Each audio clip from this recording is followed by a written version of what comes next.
우리 한번 몇 번 하고 인사 나누시고 말씀 듣겠습니다. 주님의 이름으로 사랑합니다. 오늘 그 말씀을 통해서 세상에 비춰지는 그리스도인이라고 하는 제목으로 함께 은혜를 나누겠습니다.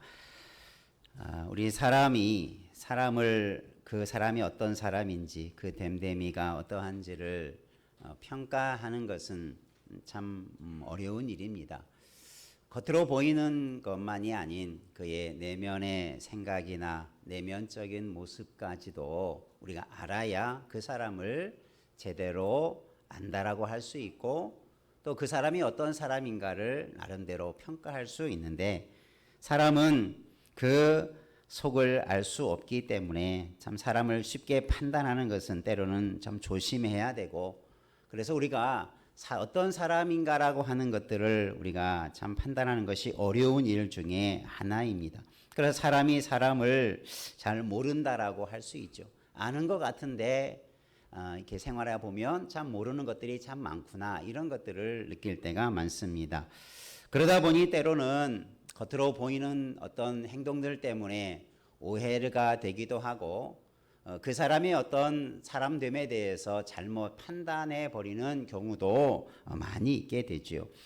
우리가 오늘 말씀에서 이 사도 바울이, 오늘 말씀은 고발을 당하게 되어져서 총독 앞에서 이제 재판을 받게 되어지는 그 과정 속에 오늘 이 더둘로라고 하는 이 한 변호사가 바울을 고발하게 되어지는 내용 속에 있는 그 말씀을 중심으로, 그의 말이 진리는 아니지만 그의 말 속에서 사도 바울이 어떤 사람이었는가를 우리가 능히 짐작해 볼 수 있고 또 알아갈 수 있는 그런 말씀을 우리가 함께 기억하면서 우리가 어떤 그리스도인이 되어질까, 나는 이런 사람이다라고 사람들 앞에 광고하고 다닐 수 없기에 오늘 우리의 삶이 세상에 어떤 모습으로 비춰지는 것이 바람직할까?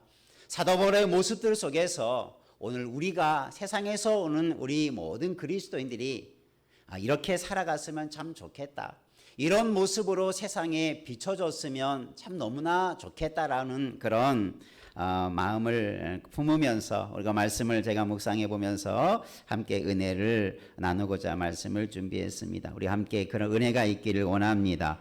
한번 옆에 분하고 다짐합시다. 세상에서 가장 아름답게 비춰지는 그리스도인이 되십시다. 예, 그러면 사도 바울은 어떤 모습으로 비춰졌을까? 그런데 오늘 말씀은 이 더둘로라고 하는 한 변호사가 아나니아라고 하는 대제사장, 또 어떤 장로들과 더불어서 바울을 고발을 하는 내용이죠. 고발을 한다라고 하는 것은 그 사람의 어떤 좋은 점을 드러내는 것이 아니라 그 사람의 약점이나 잘못된 것들을 법정에서 시비를 가려달라고 그렇게 하는 행위가 고발을 하는 거죠. 그러니까 고발할 때 보면 그 사람의 나쁜 점들을 찾아서 그 사람을 벌해달라고 하는 것이 고발하는 사람의 목적이죠.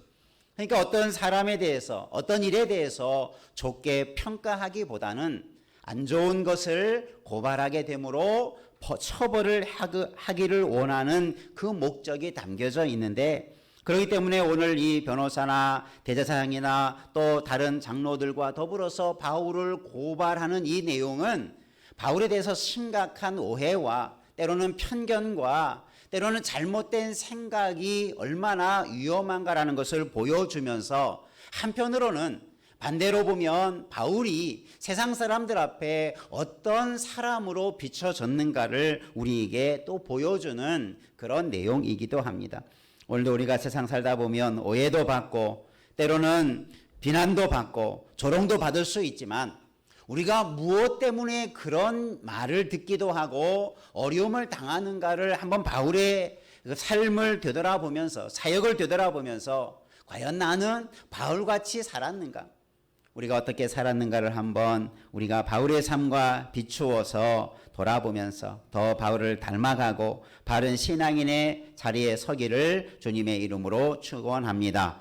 오늘 말씀에 보면 이 고발의 첫 번째 내용 문장이 뭐였냐면 우리가 보니 5절 말씀에 이 사람은 전염병 같은 사람이다라고 그렇게 마치 사도 바울이 오늘날로 말하면 코로나 걸린 사람처럼 그렇게 표현해 주고 있어요. 전염병 같은 사람이다. 이 전염병 같은 사람이 뭡니까? 전염병을 옮기는 사람이라는 거지요. 그 사람이 아주 악한 병을 옮기는 전염병과 같은 존재다라고 사도 바울을 향하여서 고발장에 그런 내용으로 고발을 하게 됩니다. 보통 전염병이라 하면 나쁜 균이 다른 생명체나 생물체에 옮겨지는 과정을 전염한다, 혹은 그런 으로 인해서 일어나는 병이 전염병이라고 말하죠. 우리 코로나가 그러지 않습니까? 나쁜 균이, 세균이, 바이러스가 사람들에게 전파되고 그것이 오염시켜서 다른 사람을 감염시키는 것, 이것 보고 전염병이라 하지요. 왜 이 더둘로라고 하는 변호사는 또 대제사장과 같은 당시의 지도자들은 사도 바울을 그런 악한 병을 옮기는 전염병과 같은 존재로 여겼을까? 우리가 한번 되돌아보며 생각해 볼 필요가 있죠. 정말 사도 바울이 악한 것을 퍼뜨렸던 사람인가? 정말 사도 바울이 그렇게 그 사회와 그 문화 속에서 그의 사역 속에서 정말 그렇게 나쁜 행동을 했을까? 우리가 한번 이 말씀을 우리가 되돌아보면서 왜 이런 고발을 당하였을까를 한번 생각해 보면 사도 바울의 삶의 모습이 더 분명하게 드러나는 것을 보게 되죠. 그런 모의와 모함과 악의적인 말과 또 자신들의 어떤 목적을 이루려고 사도 바울을 무고하게 고발하는 그 내용들 속에서 오늘 우리는 사도 바울의 참된 삶의 모습과 사역의 모습을 발견할 수 있는 것입니다. 우리가 첫 번째 한번 따라해봅시다. 선한 영향력이 있는 사람이 되라. 사도 바울의 이런 고발하는 내용들 속에서 하나하나 짚어보면 사도 바울이 어떠한 사람이었는가라는 것을 잘 보여주는 거지요. 전염병과 같은 사람이다라고 했을 때, 그죠? 전염병이라고 하는 것은 원래 안 좋은 표현이죠. 부정적인 표현이죠. 잘못된 것을 옮기는 사람이라 할 때, 사람이라고 표현할 때 이런 표현을 사용하기도 하죠. 그러니까 좋은 것을 옮기는 사람을 전염병과 같은 사람이라고 말하지 않죠. 그런데 사도 바울이 왜 이런 전염병과 같은 사람이라고 그렇게 비난을 받고 고발을 당합니까? 사도 바울이 뭔가를 전파했기 때문인 거죠. 이 유대인들의 입장에서 보면, 고발을 하는 사람의 입장에서 보면 그것이 아주 나쁜 병균과 같이 여겨지기 때문에 전염병과 같은 사람이라고 말하지만 실제는, 진실은 그게 아니죠.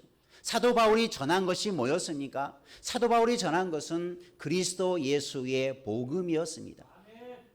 그 복음을 가는 곳곳마다 이방인 사회 속에서 전할 때에 가장 문제가 됐던 그룹이 누구였냐면 유대인들이었죠.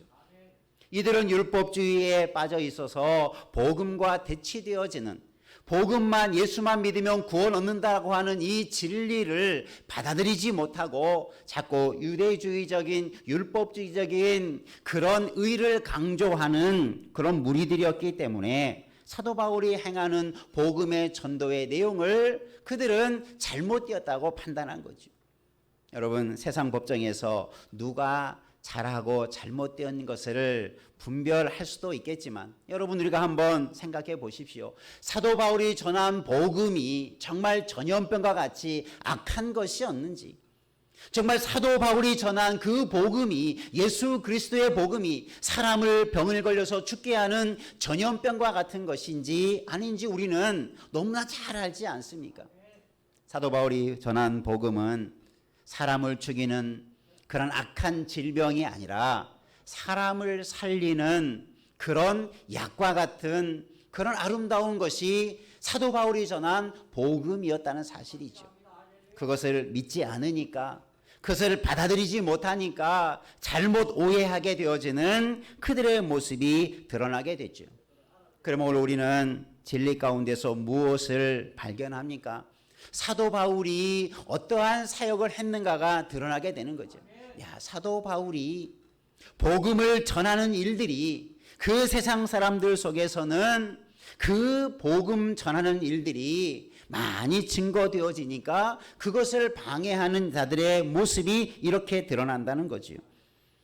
우리가 주님의 일들을 할 때 여러분, 우리는 정말 이런 자부심과 그런 중심을 가지고 있어야 돼요.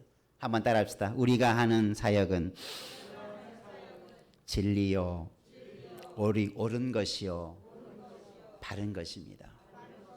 여러분, 그렇게 확신하고 주의 일을 감당하시기를 바랍니다. 내가 전하는 것이 전염병과 같다면 어떻게 그런 일을 할 수 있겠어요?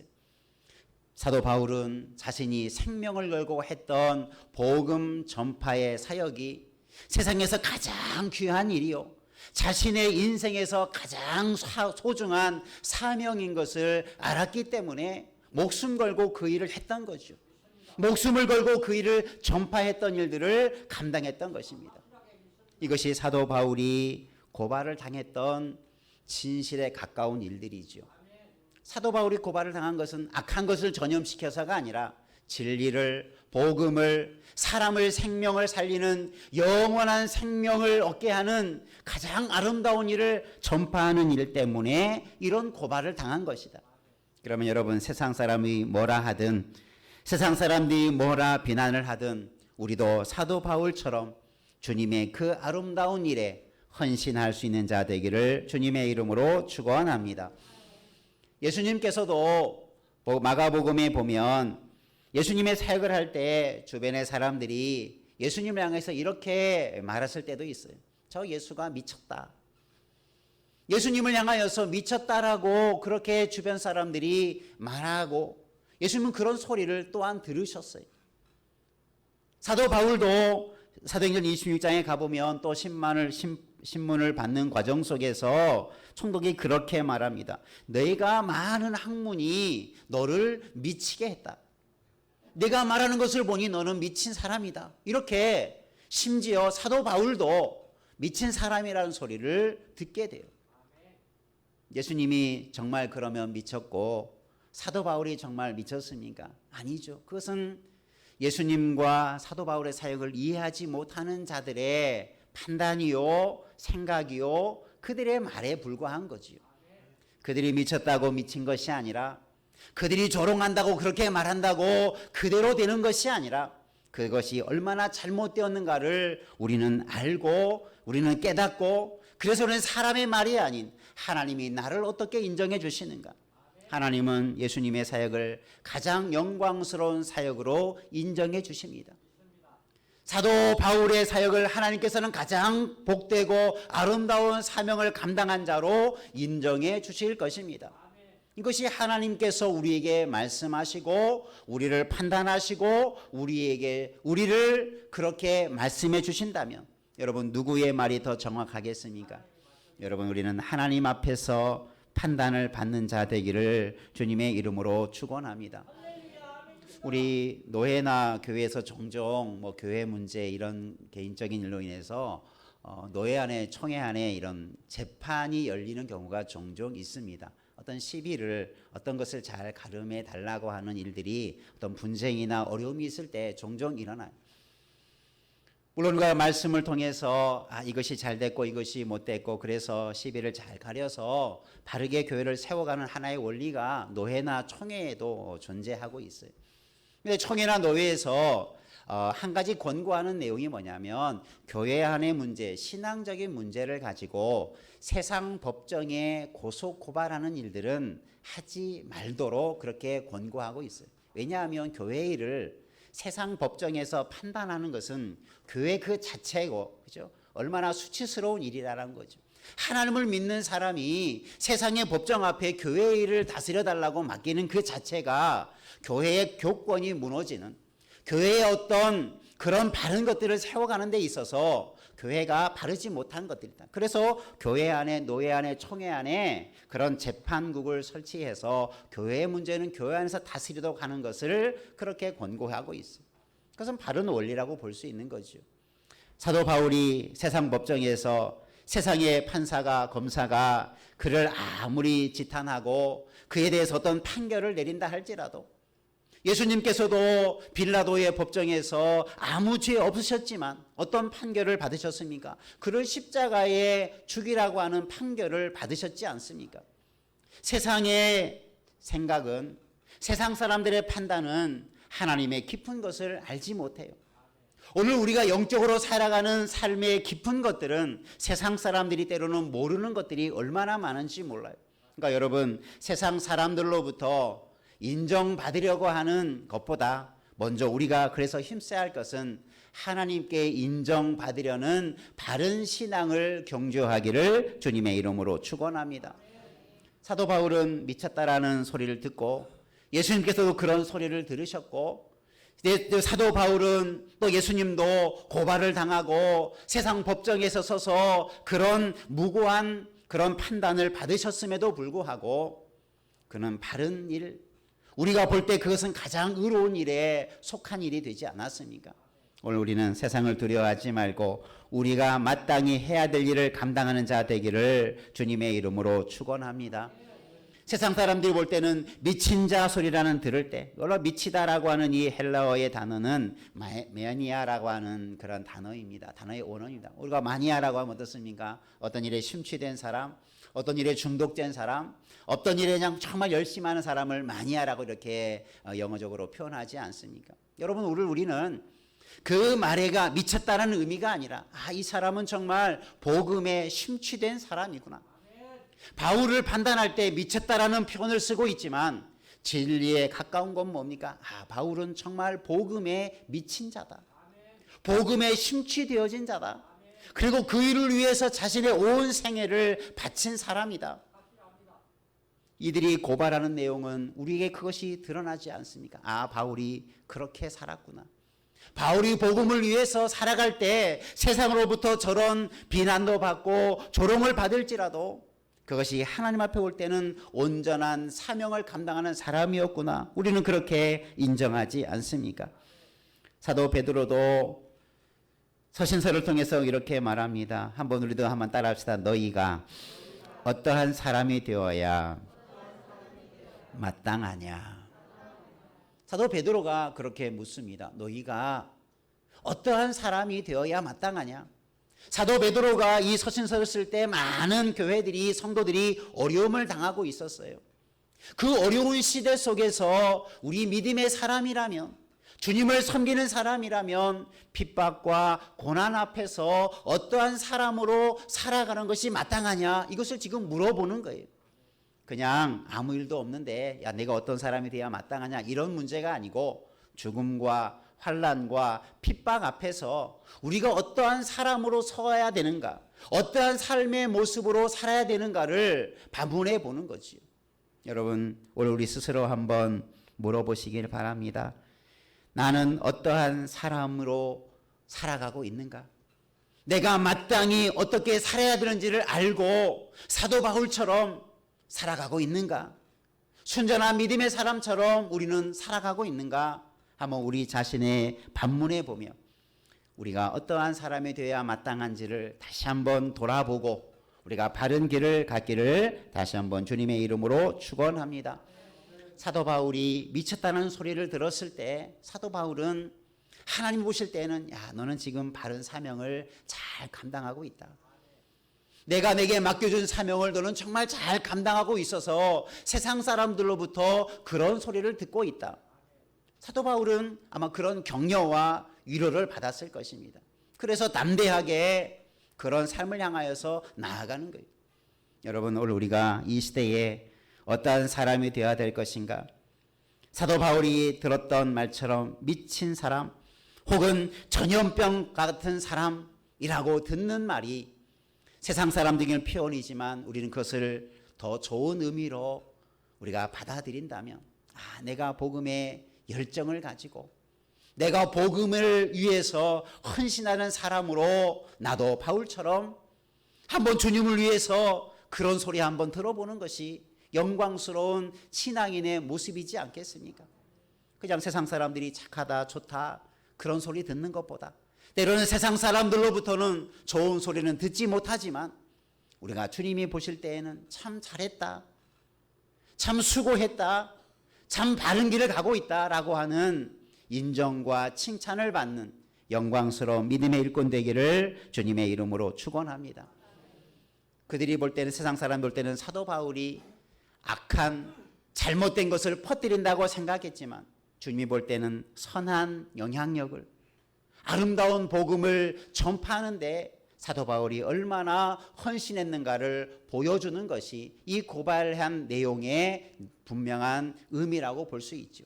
저희들은 몰라서 그렇게 고발했지만 사도 바울이 얼마나 그런 열정을 가지고 선한 영향력을 행하며 살아왔는가를 분명하게 밝혀주는 것입니다. 우리도 세상에서 이런 선한 영향력을 미치는 자 되기를 바랍니다. 정말 세상에 악한 것을 퍼뜨리는 전염병과 같은 악한 자가 아니라 선한 일을 퍼뜨리는, 복음을 퍼뜨리는, 의를 퍼뜨리는, 생명을 퍼뜨리는 자 되기를 주님의 이름으로 축원합니다. 하버드 대학에서 한 20여 년 동안 어떠한 사람들의 부류를 연구했는데 그것 중에 하나가 뭐냐면 행복한 사람에 대해서 연구를 하는데 수만 명의 사람들의 데이터를 해서 보니까 행복하다고 한 사람들과 그 주변의 사람들의 반응들을 계속 데이터를 쌓다 보니까 행복한 사람, 내가 스스로 행복하다고 느끼고 그렇게 인생을 살아간 사람은 그 주변의 사람들도 약 15% 정도의 사람에게 그런 행복을 증거하는, 그래서 그 사람 때문에 주변의 사람들이 15% 정도가 더 행복해 한다라고 하는 그런 결과를 도출해냈다고요. 여러분, 사람도 노력하면, 내가 행복하다고 하면 그 영향력이 다른 사람에게 미친다라고 하는 그런 하나의 보고서죠. 여러분이 내가 어떤 영향력을 미치는 사람이 될까? 정말 나는 가정이나 이웃이나 이 사회 속에서 나는 어떤 영향력을 미치며 살아가고 있는가? 세상 사람들로부터 나는 어떤 소리를 들을 수 있을까? 한번 돌아보면서 우리가 다시 한번 사도 바울의 그 열정을 본받고 우리도 그런 좋은 것을 전파하는, 또 그것이 우리의 사명으로 여겨서 그렇게 감당하는 자 되기를 주의 이름으로 축원합니다. 한번 옆에 분하고 다짐해 보십시다. 우리도 세상에서 선한 영향력을 미치십시다. 예, 그것이 우리가 해야 할 마땅한 자세죠. 마땅한 삶이죠. 그래야 할 사람들이 그렇게 살아가는 것이 마땅한 도리인데 도리어 세상으로부터 잘못돼서 비난받고 조롱받으면 얼마나 부끄러운 일입니까? 우리가 하나님의 일을 하다가 어려움과 고난을 당하는 것이 당연한 일인데 세상 사람보다 더 잘못된 삶을 살아서 조롱받으면 얼마나 비참한 일입니까? 우리 그리스도인들이 이 시대에 회복해야 할 일 중에 하나가 바로 이런 선한 영향력일 줄로 믿습니다. 선한 것을 많이 증거하고 전파하는 자 되기를 주의 이름으로 축원합니다. 두 번째 한번 따라합시다. 세상에 파장을 일으키는 사람이 되라.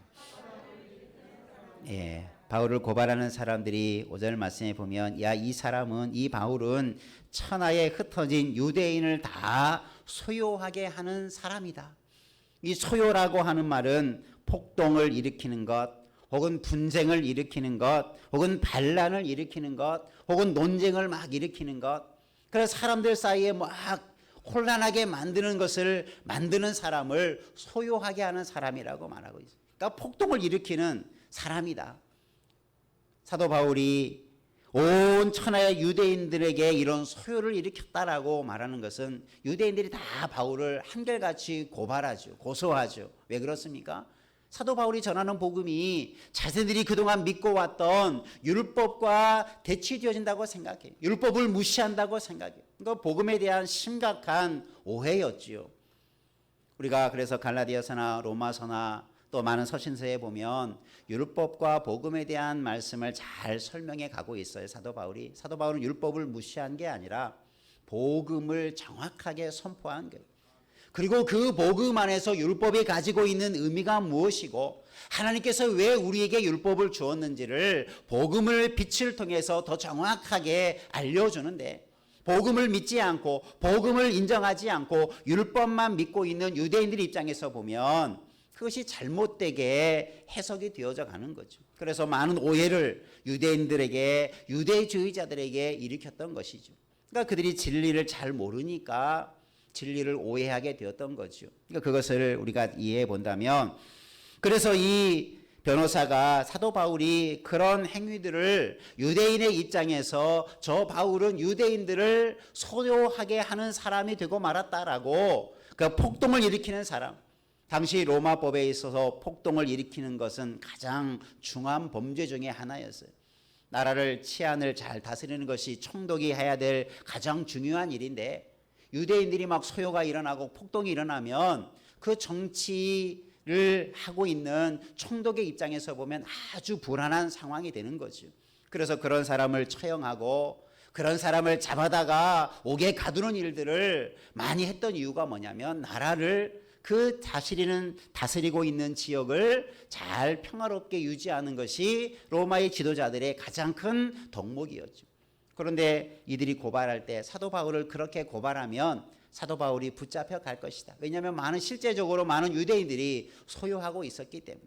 그런데 실상을 바라보면 그것은 저희들이 복음을 알지 못해서 스스로 일어난 그런 소요지, 바울이 소요를 일으키려고 복음을 전한 것은 아니었죠. 복음을 저희들이 받아들이지 못하니까 스스로 분쟁을 일으키고 바울을 향해서 죽이려고 하고 온갖 분쟁을 일으켜서 많은 사람들을 선동해서 했던 사람들이 바로 율법주의자들이었어요. 이 소요의 중심에 있던 사람은 바울이 아니라 유대주의자들이었던 사실이죠.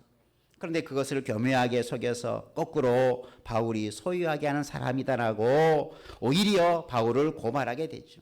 우리가 이런 일을 통해서 보면 바울이 했던 일이 분명한 것은 뭡니까?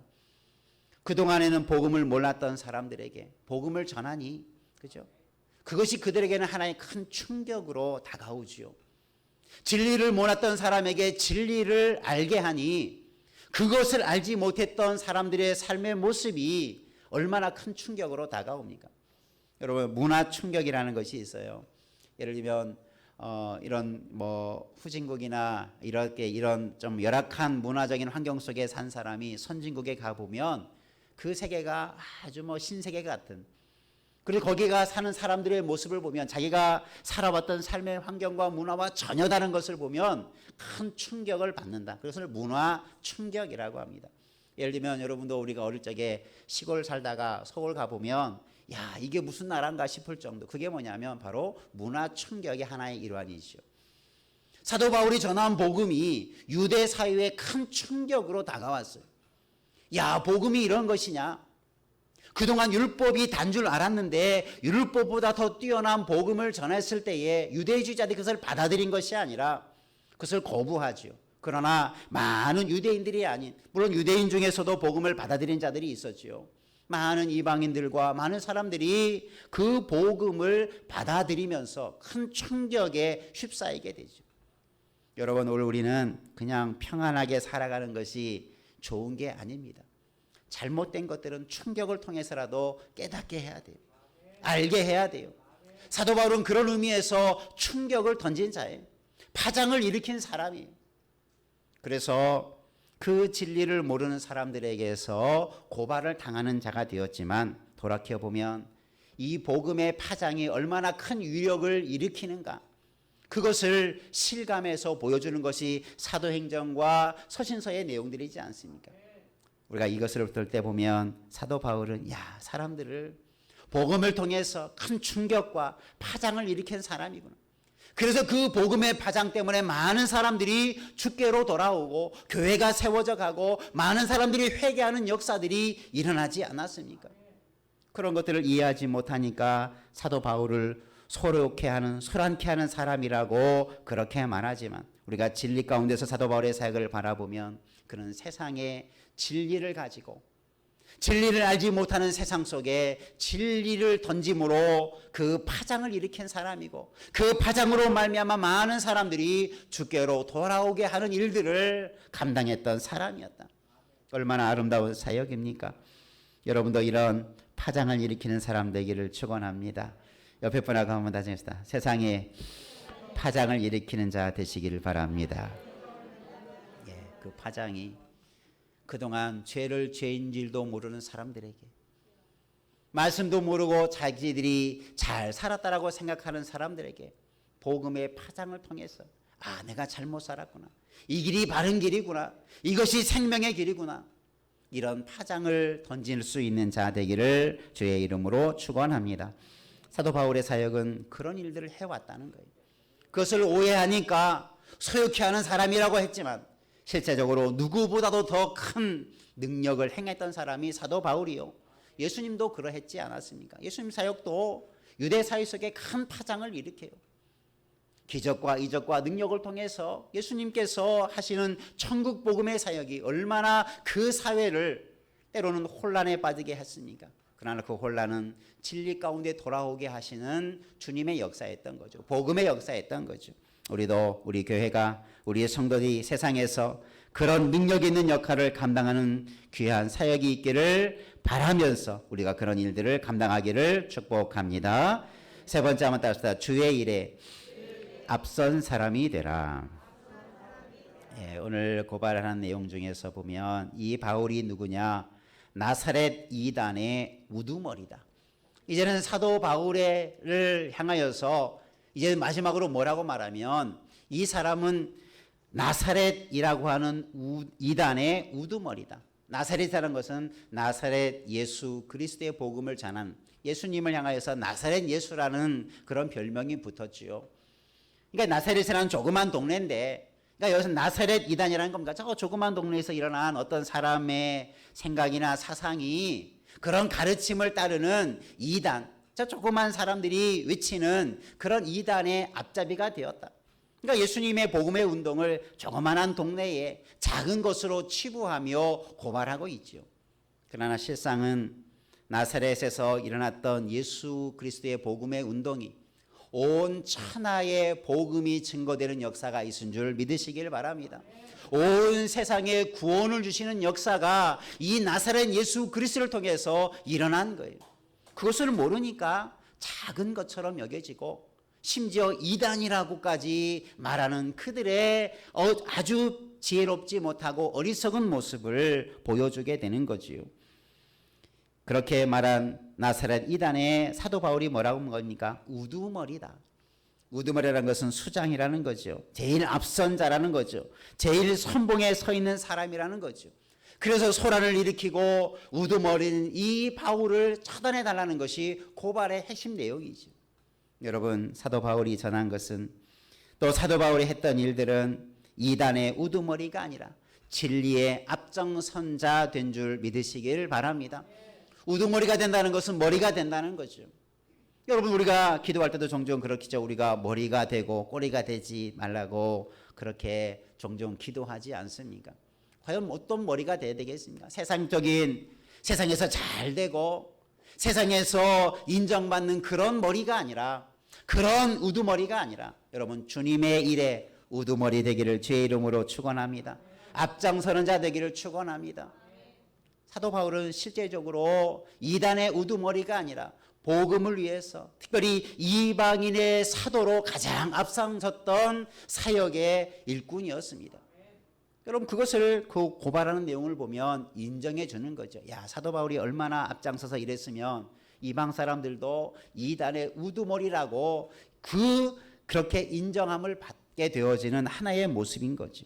여러분도 우리가 주님의 일을 할 때 머뭇거리지 않기를 바랍니다. 우리가 선하고 아름답고 우리가 마땅히 할 일이라면 앞장서는 자 되기를 주의 이름으로 축원합니다. 주님의 일에 여러분 선봉자가 되시기를 바랍니다. 한번 옆에 분하고 다 합시다. 주님의 일이라면 앞장서서 하십시다. 예, 믿습니까? 그런 자세가 필요해요. 사도 바울은 바로 그런 사역을, 그런 삶을 살았어요. 마지못해 시켜서 하는 사람이 아니라 주님을 위해서 온 열정을 다해서 미쳤다는 소리까지 들어가면서 온갖 박해와 죽음의 위험을 감수하고도 그런 일을 멈추지 아니하고 감당하실 때에, 야, 이 사람은 이단의 괴수다, 모두머리다, 이렇게까지 인정함을 받게 되었다면, 여러분, 오늘 우리들도 주님의 일에 앞장서는 자가 되어서 여러분 그런 열정에 인정받는 사람 되기를 주님의 이름으로 축원합니다. 이 사람은 전염병과 같은 사람이라고, 소유하는 사람이라고, 미친 사람이라고, 저 사람은 이단의 우두머리라고 저들이 잘못 알고 고발한 내용이지만 실상을 들여다보면 얼마나 사도 바울이 그 사역 속에 아름다운 일들을 감당했는가를 잘 알 수 있는 것입니다. 우리 모두도 이런 사도 바울의 열정과 그 사도 바울의 사명과 또 사도 바울이 하는 그 삶의 태도를 본받아서 세상에서 바른 그리스도인이 되어져 가기를 주님의 이름으로 축원합니다. 기도하겠습니다. 살아계신 하나님 아버지, 사도 바울은 주께 받은 사명을 감당하기 위하여 또 그 사명을 감당하는 동안 많은 어려움을 당하였지만 사도 바울은 선한 영향력을 끼치는 사람이 되었고 세상에 파장을 일으키는 사람이 되었고 주님의 일이라면 가장 앞선 사람이 되었던 것처럼 우리도 우리에게 주어진 사명과 직분을 그렇게